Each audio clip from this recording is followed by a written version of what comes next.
During the cold start, you know, I could smell it in the AC system a little bit. So what I did was I ran it that easy. So let me show you the steering wheel, the new one versus the old one.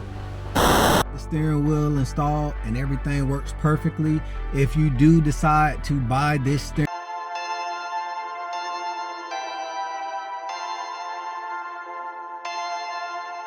Perfect.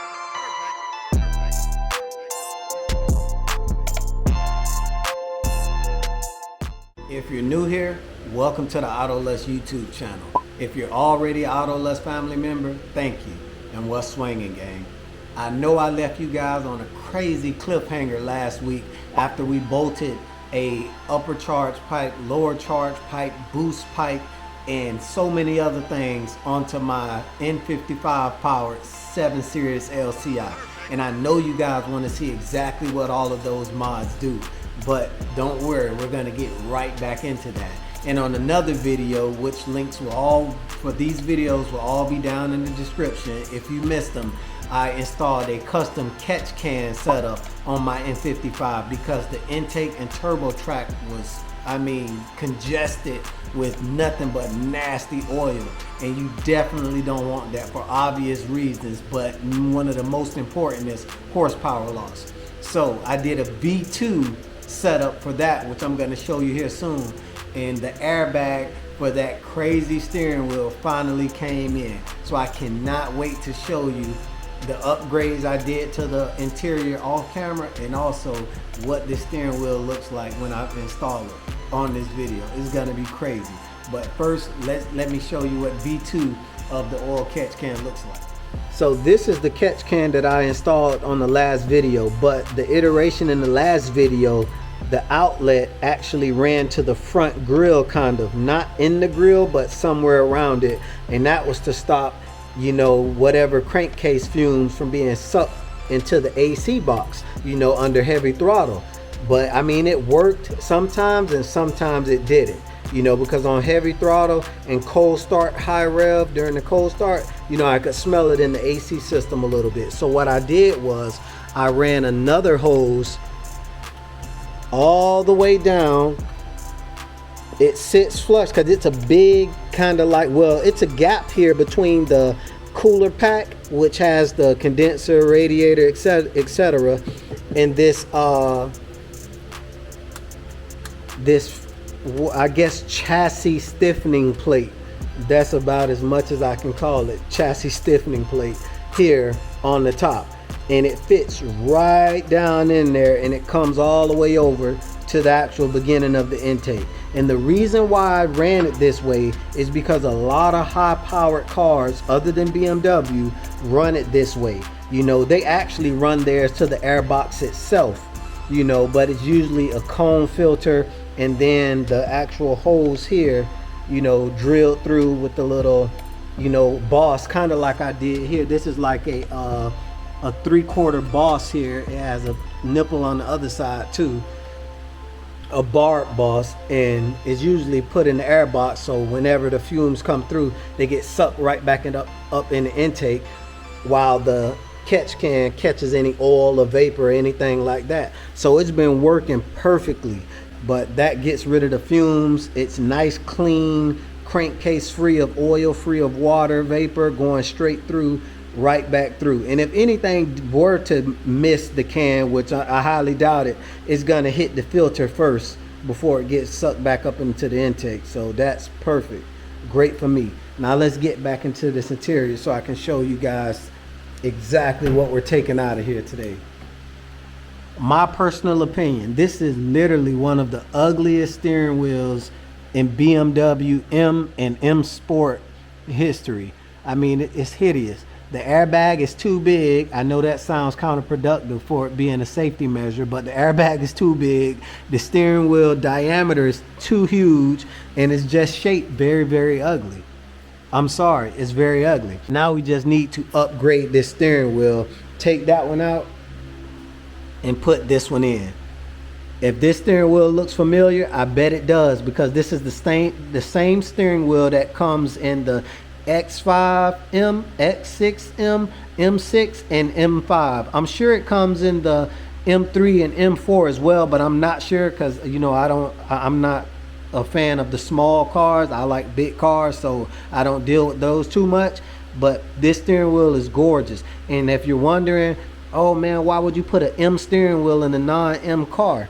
True enough, this is a non-M car. BMW never made an M7. The closest thing was Alpina's B7, you know, but this is an M Sport vehicle. So it has M badges all around it, including the same M badge on the steering wheel, which is retained in almost the same location. So this steering wheel will befit this car very well, and it will update the way it looks. Nice small circular airbag.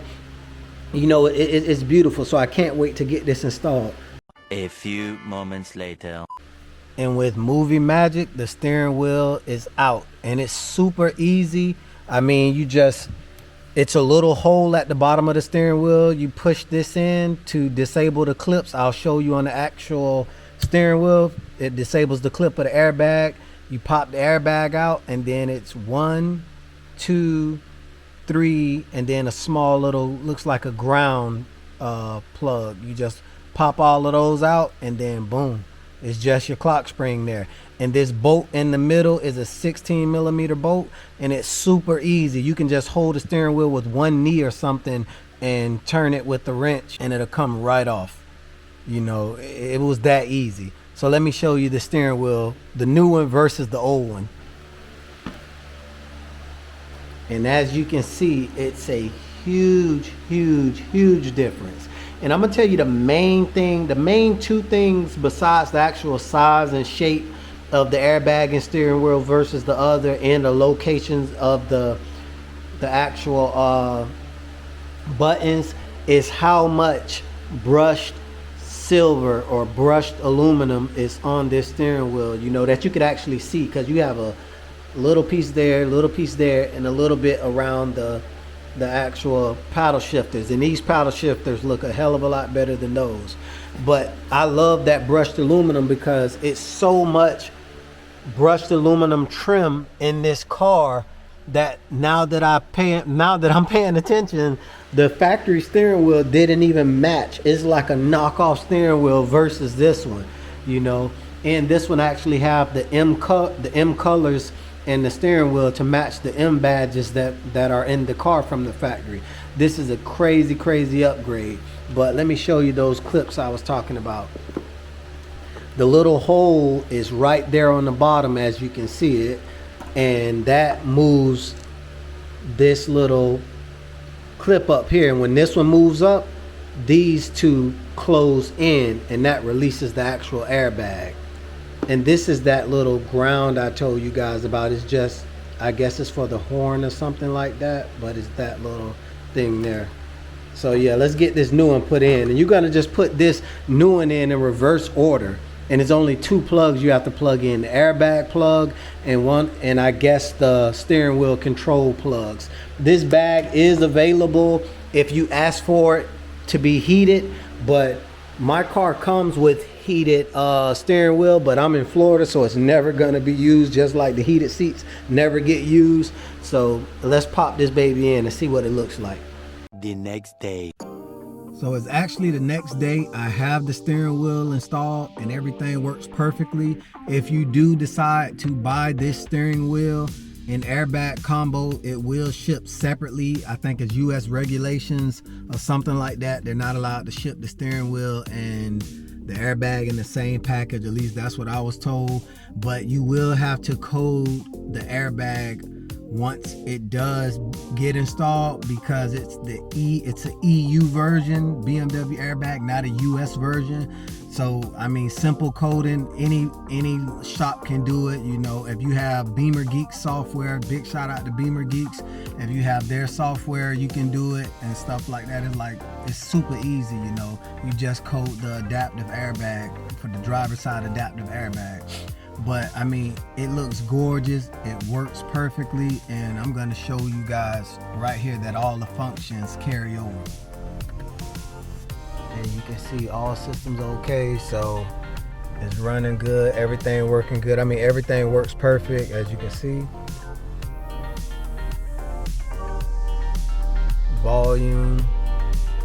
Turn that back down. You know what else we got? Cruise control works perfectly. As you can see, it just turned on. Now it's off. I mean, everything works perfect. Even the paddle shifters. You know, I put it in drive, pull the paddle shifter, it shifts to M1, M2. I pull the other paddle shifter. Sorry, this camera definitely don't want to focus. Pull the other paddle shifter, it goes back down to manual 1. You know, so everything works perfect on the steering wheel, you know. I mean, it's gorgeous, very nice upgrade, and I'm gonna show you guys a little bit of B-roll so you can see what it looks like on the full interior without me being this close to the steering wheel.